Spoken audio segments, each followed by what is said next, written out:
Hello and welcome to another full and flavoursome pint of Bloke in a pub.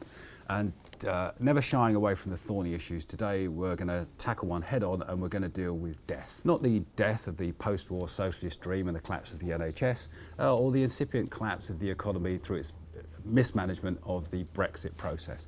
We're actually going to deal with death in terms of the terminal event that defines your existence and your life. A couple of top tips to take away. So the first thing is try and rule death out of your day, because it will ruin your day, basically. Any day that you can avoid it is a bonus. Second point is if you haven't done one already, make sure that you make a will. A will is something that speaks for you when you can't. And it says what your executors are to do with your estate and how they're to distribute it and then what they're to do with you once you're gone. If you don't have a will, specifically, you become subject to something called the laws of intestacy. And it is as unpleasant as it sounds, and the best way to mess someone up is to die without a will, leaving a complex estate that they have to unravel, which could take years. Strangely enough, we did a little film about this called Where There's a Will, and I'm sure we can have a quick clip about that now. Mind you, does make you think, well, what happened to Judah and the Nippers if I wasn't around? Oh, there's a thought. And not a jolly one. You know, I was reading in here that old Churchill would have been a life insurance salesman if he hadn't gone into politics. Mind you, with 1,000 blokes popping that cork every day, that's the game to be in, isn't it? He's a wily old fox, that one. I suppose a chap should do something. You just never know, do you?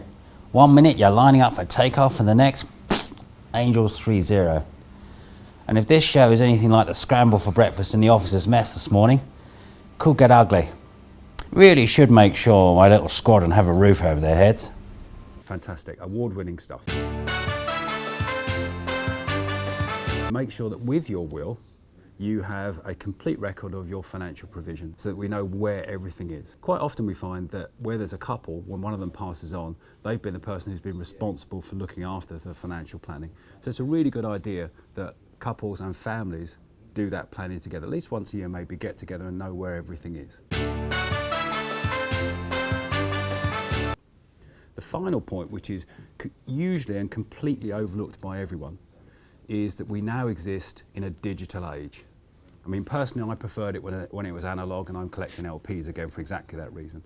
However, we exist in a digital age where we're moving away from using bits of paper to having an online presence where we organise our payments for our bills, we organise the payments for our investments, we get our valuations online.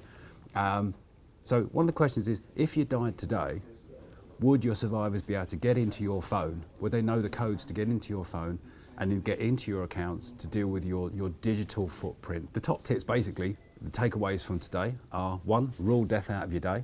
2, make sure you have a will and you're not subject to the laws of intestacy. Make sure you have a clear and fully formed record of all your financial provisions. Make sure that everyone also knows what you've got, just in case you do pop off. But critically and increasingly, make sure that you've dealt with your digital footprint as well, and you've got a record of all your passwords that you kept somewhere safe. And if you've dealt with all those things, we'll see you next time.